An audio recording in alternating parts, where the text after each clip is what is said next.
Hey guys, welcome back to my channel. So this is a really hard video to make. So if you've seen my most recent YouTube short or community post, you will know that Rosa has unfortunately passed away. So this was really unexpected, such a shock and so sad, but she passed in her sleep Saturday evening, I think.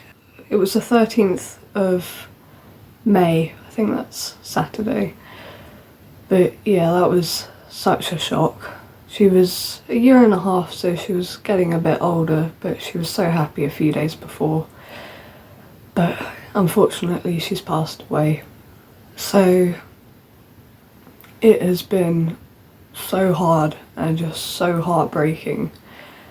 And it's just so hard to say it out loud that she's gone. And yeah, it has been really hard without her, and it's just so painful.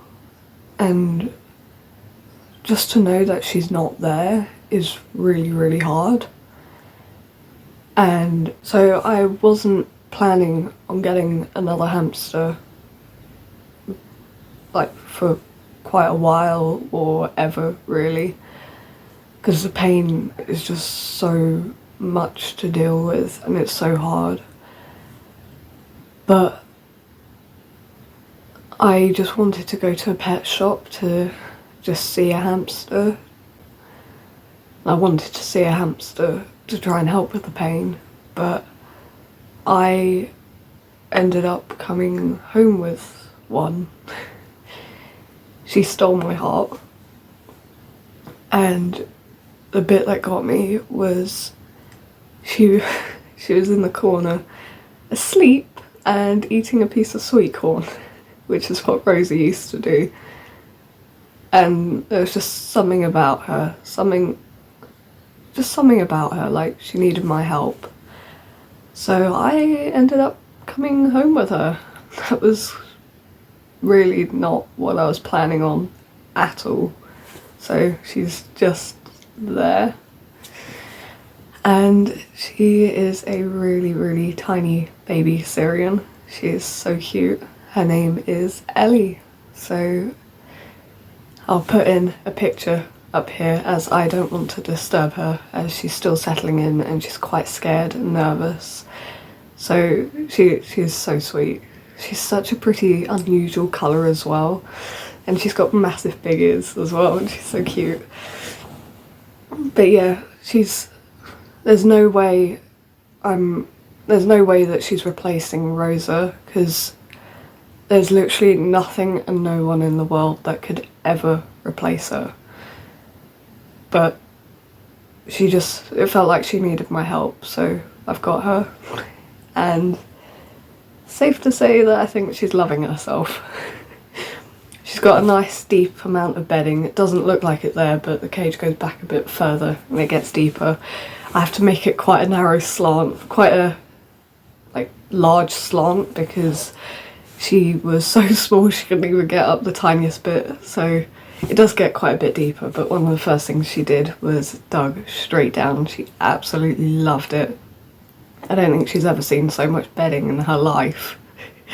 She's so small. I think she could be about 6 weeks old maybe, but she's absolutely loving it.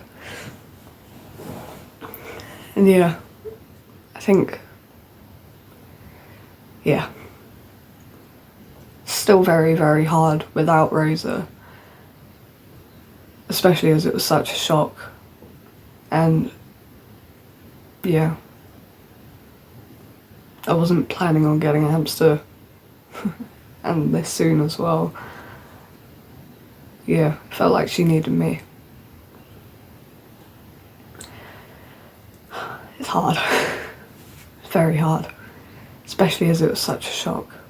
But yeah, she had a great life. She was one happy hamster with a very big personality.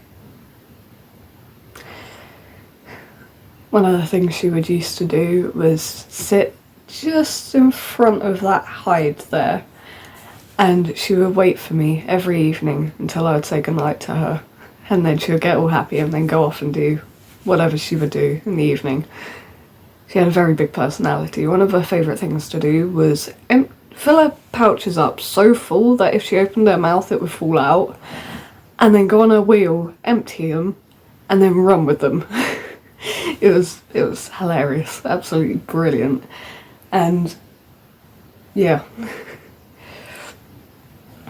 she was a very special hamster. She never bit anyone on purpose. So I think she only bit twice, and that's because she either accidentally just got scared and I accidentally made her jump, which I didn't mean to do, or she mistaken my finger for a carrot because I smelled like carrot. So those were like the only times she bit, and she never bit. Like one time I gave her some food on the end of my finger, and she was being so careful. Like she was eating it so carefully and almost licking it, but with her teeth. It was like really strange. But the second she got to my finger, she would immediately back up and stop so she didn't bite me, like she knew. But she was so special, so special. And now I hope I can do the same for Ellie. Yeah. Ellie's a very, very funny hamster, very special as well, and very sweet. She's very, very, very nervous and quite scared at the moment, so that's gonna take some time, but she's still just settling in. I've only had her, what, one full day now? Maybe, I think this is going into the second full day now, but yeah, she's getting there. She discovered her wheel last night, and I think it was she's just a little bit too light for it, because as she would run, like the wheel moves so smoothly, but as she would run, she would get to the top and then it would slide down, and then she would run really, really fast on it and then get stuck. It was quite interesting to watch. I'll put in a clip at the end of the video, but yeah, she's the fastest hamster I have ever seen in my entire life. She's speedy. She's got some speed. For such a tiny little hamster with such tiny little legs, she is extremely fast. And yeah, she absolutely loves her sand bath and her cocoa soil as well. She loves doing that. She's got a big personality too. But yeah, it's been hard, very hard. Yeah, I've sat down and made this video just to explain a bit more what's gone on with Rosa. And yeah, because it was such a shock. Such a shock. But yeah. So now I can start telling Ellie's story and make some videos on her. And yeah. She's special. So now I can make some videos on her after explaining a bit what's going on. Yeah. So, thank you guys for watching, and I'll see you guys on Monday in another video. Bye guys.